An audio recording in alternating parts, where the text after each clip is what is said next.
જય શ્રી કૃષ્ણ, જય શ્રી વલ્લભ. રાધે કૃષ્ણ સત્સંગમાં આજે 16 ગ્રંથમાંનો નવરત્ના ગ્રંથનો ગ્રંથ પરિચય કરીશું. પણ તે પહેલા આપ રાધે કૃષ્ણ સત્સંગમાં જોડાવા માંગતા હોય તો લાઈક કરજો, શેર કરજો અને સબસ્ક્રાઈબ કરજો, જેથી આવતા નવા તમામ પ્રસંગો આપના સુધી પહોંચી શકે. ઉત્તર ગુજરાતમાં આવેલા ખેરાળુ ગામના વાસી ગોવિંદ દુબે તેઓ શ્રી મહાપ્રભુજીને શરણે આવ્યા. પોતાના ઘેર શ્રી ઠાકોરજીને પધરાવીને સેવા કરે, પરંતુ સેવામાં મન લાગે નહીં. મનમાં ખૂબ વ્યગ્રતા રહે. તેથી એક દિવસ તેમણે શ્રી મહાપ્રભુજીને આ બાબતનો પત્ર લખ્યો. ત્યારે આપ શ્રીએ નવરત્ન ગ્રંથ કરી લખીને મોકલ્યો અને આજ્ઞા કરી કે આ ગ્રંથનો પાઠ કરવાથી તારા મનની વ્યગ્રતા મટશે. તે પત્ર ગોવિંદ દુબે પાસે આવ્યો.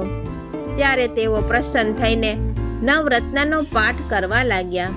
શ્રી મહાપ્રભુજીની કૃપાથી તેમના મનની વ્યગ્રતા, ચિંતા વગેરે બધું દૂર થઈ ગયું અને મન ભગવત સેવામાં લાગ્યું. બ્રહ્મ સંબંધી જીવે દ્રઢ વિશ્વાસ રાખવો કે પ્રભુ તેની લૌકિક ગતિ કદાપી નહીં કરે. બ્રહ્મ સંબંધ મંત્રનું રહસ્ય તાદશી ભગવદીઓ સાથે મળી હંમેશા વિચારવું. પ્રભુ પોતાની ઈચ્છાથી સર્વ કાર્ય કરશે. બધાનો પ્રભુ સાથે સંબંધ છે. જળ ચેતનનો અન્ય વિનિયોગ થાય તો પણ ચિંતા કરવી નહીં. નિવેદન પછી પ્રભુ પ્રેમ લક્ષણા ભક્તિ આપી પોતાના સ્વરૂપ દર્શનનું દાન કરશે જ.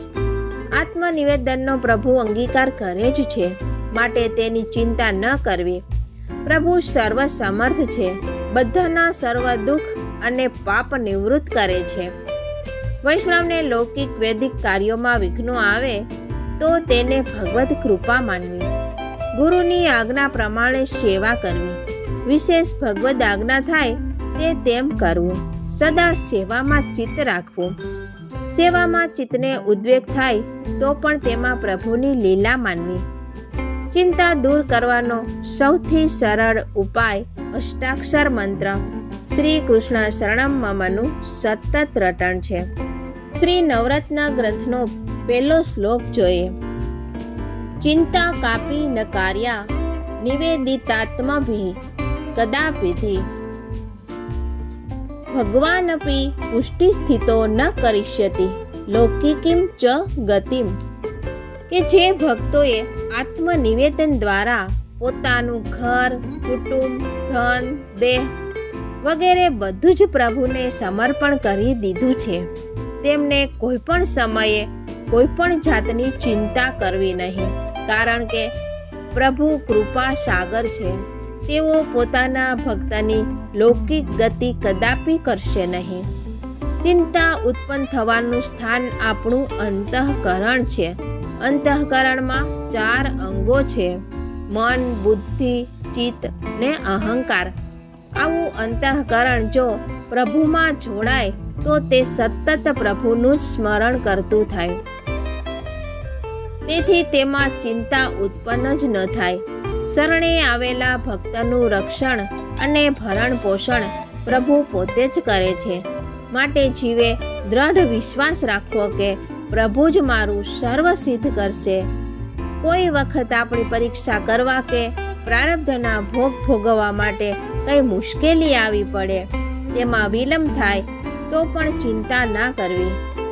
તંદુરસ્ત શરીર ન હોય, તેથી તનુજા સેવા ન થાય તો પણ ચિંતા ન કરતા પ્રભુની લીલાનું સ્મરણ ચિંતન કરવું, અથવા તો અષ્ટાક્ષર શ્રી કૃષ્ણ શરણમ મમનું રટણ કર્યા કરવું. આપણને એવી ચિંતા થાય કે હું કુટુંબમાં ખૂબ ગૂંથાઈ ગયું છું, સાંસારિક બાબતોમાંથી છૂટી શકતો નથી, તો પ્રભુ મારી લૌકિક ગતિ તો નહીં કરે. તો ત્યાં વિચારવું કે પ્રભુ ખૂબ જ દયાળુ છે. તે શરણે આવેલા જીવને અવશ્ય ઉદ્ધાર કરીને અંગીકાર કરે છે. તેને કદી તરછોડતા જ નથી. માટે ચિંતા છોડી હંમેશા સરળની ભાવના રાખવી.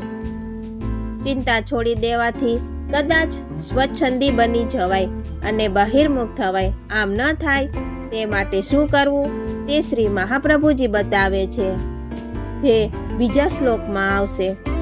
તો આ સાથે જ આપણે આજના રાધે કૃષ્ણ સત્સંગને અહીં વિરામ આપીએ. ફરીથી મળીશું નવા જ સત્સંગમાં. જય શ્રી કૃષ્ણ, જય શ્રી વલ્લભ.